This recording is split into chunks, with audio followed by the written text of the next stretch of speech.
Welcome to the From Harm to Healing podcast. I'm your host, Chris Jones, and I'm a therapist who runs the From Harm to Healing treatment program, an online program for men who have engaged in infidelity or compulsive sexual behaviors within the context of an intimate relationship.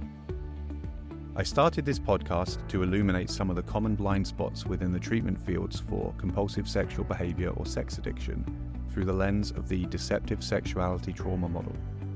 I hope you find this resource enlightening, particularly if you're somebody navigating the pain of betrayal and deception for yourself. Thank you for listening to the From Harm to Healing podcast.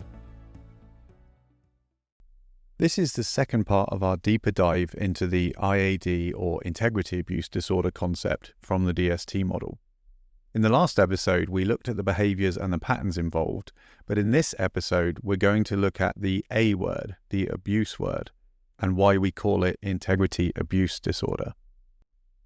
As I've said in previous episodes, this is a really critical piece to understand with this model. In fact, it's really foundational to how and why this model was developed in the first place, and ultimately why we take a very different treatment approach. I do want to start by acknowledging that some of what we talk about today might be difficult. I think that anytime we're approaching the topic of abuse, anytime we're talking about patterns of harm, it's natural that it brings up different feelings, different emotions. It might also bring up defenses in us because for many people, it is just an uncomfortable topic to talk about. And so I want to honor that as we're exploring this. And again, I want to emphasize for anybody listening here today, it is normal, it is to be expected that a variety of emotions might come up as we go through this topic. A good starting point, especially given what I've just said, is to ask ourselves, what do we picture when we hear the word abuse? I think the obvious ones, the first things that probably come to mind would be things like physical abuse or sexual abuse.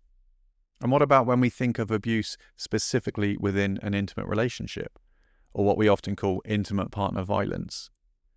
Again, we would probably think of physical violence, sexual abuse, but perhaps we might also think now of psychological abuse, such as coercive control.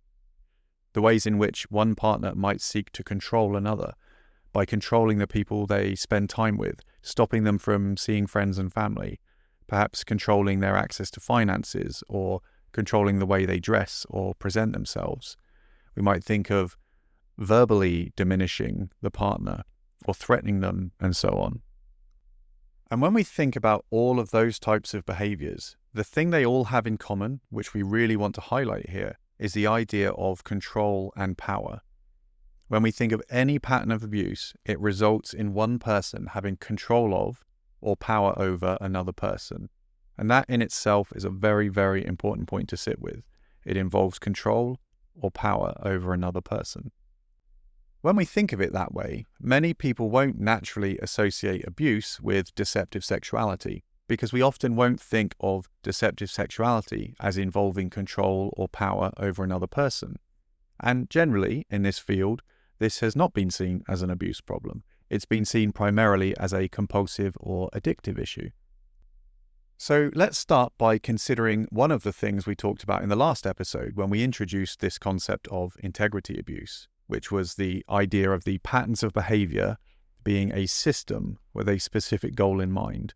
And that goal is to keep the two realities separate. So to keep the reality of the secret sexual basement and the partner's reality separate. This is achieved through the use of both explicit and implicit deception and manipulation. And we ran through various examples of those behaviors last time. This means that the partner's reality is being intentionally manipulated by the person who's maintaining the secret sexual basement. The partner is unable to know her authentic reality, which is that she's living in a home above a secret basement, because that information is being withheld from her. When we think of the manipulation of a person's reality, we would often use the word gaslighting, which a lot of people will probably be familiar with, especially if there's a pattern of crazy making or making the partner question or doubt herself when she has suspicions or is confused about what's going on in some way. So if somebody has built and maintained a secret sexual basement within an intimate relationship and has used a pattern of behaviors to intentionally manipulate the partner's reality, then through the lens of this DST model, we make the case that this qualifies as a form of abuse. Now, to flesh that out a bit more, it's helpful to come back to this idea of power and control that I mentioned, that we often associate with abusive behavior. Another way we can think of the deception that's occurring here is that the person engaging in the behaviors is withholding potentially life-altering information from their partner, and is therefore taking away her ability to make fully informed decisions. A person can't make a fully informed decision if they don't have all of the relevant information at hand.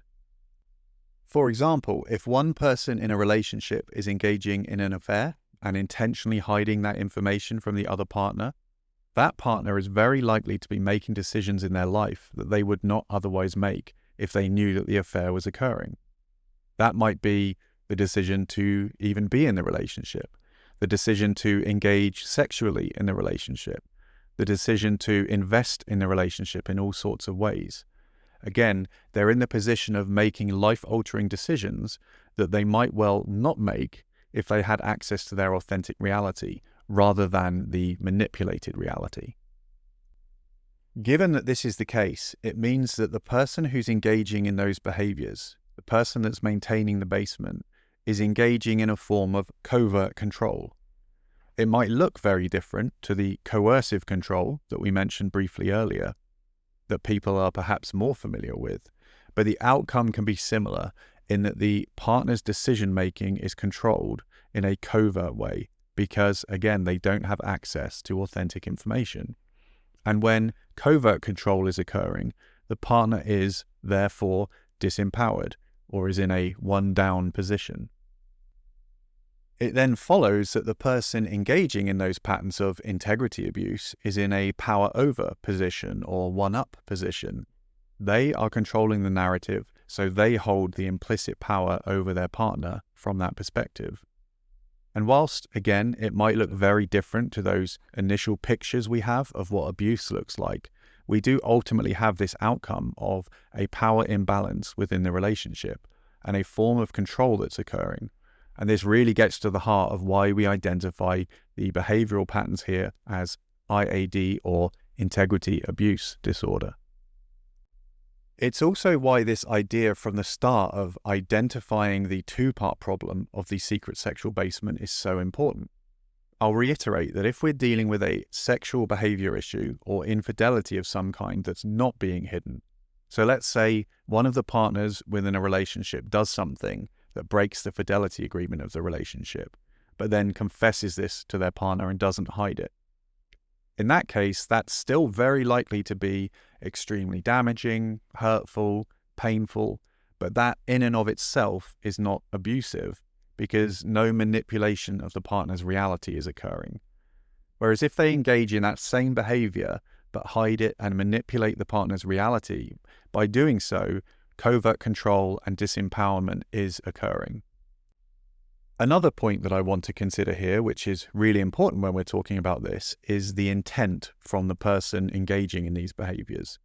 Because when we think of many forms of abuse, when we think of physical abuse or coercive control, we tend to picture somebody intentionally controlling or disempowering the other person. There is an intent to harm there. And in this case, with the secret sexual basement, whilst we will sometimes have that, often, and generally I would say, the primary intention, as we've discussed before, is the avoidance of the consequences of the sexual behaviors, rather than a desire to harm or directly control the partner. Whilst we can acknowledge that, and I do think it's really important that we do acknowledge that, and whilst we can also acknowledge that shame and fear and all sorts of other feelings might drive the desire to compartmentalize the sexual behavior, we also don't want to shy away from the fact that there is still intent there, as in this isn't happening accidentally. The person is intentionally choosing self-protection or the avoidance of discomfort at the expense of the partner's right to be able to make fully informed decisions. It's important to really understand that point because one of the tensions that will sometimes come up for men when they initially engage with this model is that they actually will recognize the abusive nature of this deceptive system once it's presented to them in this way, but they'll also feel strongly that the intent of the behaviors wasn't to harm their partner. And on the other hand, the partner, post-discovery, is often so hurt they can't believe that there wasn't an intent to harm them. So it can become a real sticking point that we need to be able to carefully explore. So in summary, the covert control and disempowerment of the partner is why we class this as an abuse issue alongside a sexual issue. I'm sure it's obvious in many ways why this is so important, but as treatment providers, we have an ethical duty to recognize harmful and abusive patterns of behavior when they're occurring. And when we're working with somebody who has built a secret sexual basement, identifying and treating these integrity abuse behaviors should therefore become a priority. If integrity abuse behaviors and manipulated reality are still ongoing, then there's still a power differential and the partner still isn't in a safe position. Also, when working with the partner, if we're able to understand their experience through the lens of abuse and power differential, it helps us make more sense and have a fuller understanding of their traumatic reactions and some of the ways that they are specifically impacted by this type of harm. And finally, if we're working with the relationship itself, perhaps in couples therapy, and the deception and manipulation has been such a huge part of the traumatic impact on the relationship, the tolerance for any kind of deception or dishonesty in the present is now likely to be extremely low. So even seemingly minor lapses in integrity are likely to cause significant ruptures. That means that, again, if we're not able to stop those integrity abuse behaviors, it makes it extremely difficult to see any kind of relational progress because the partner is unlikely to ever feel safe. If we can't address that power imbalance, we're often going to be very, very stuck in treatment. And even worse, we're going to potentially be colluding with or enabling ongoing patterns of harm. I'm going to bring it to a close there for this episode.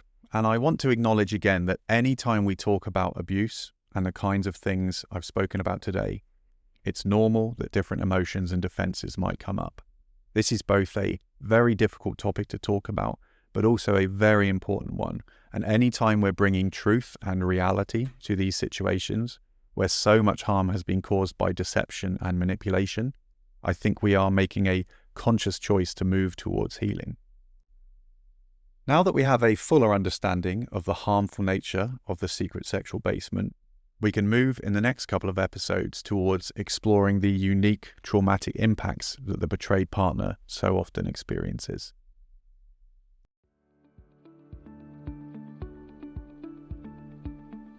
Thank you for listening to this episode of the From Harm to Healing podcast. If you'd like to find out more information about the deceptive sexuality trauma model itself, you can visit minwalamodel.com. If you're interested in the services that I offer, in particular the From Harm to Healing treatment program, please visit chrisjonestherapy.co.uk.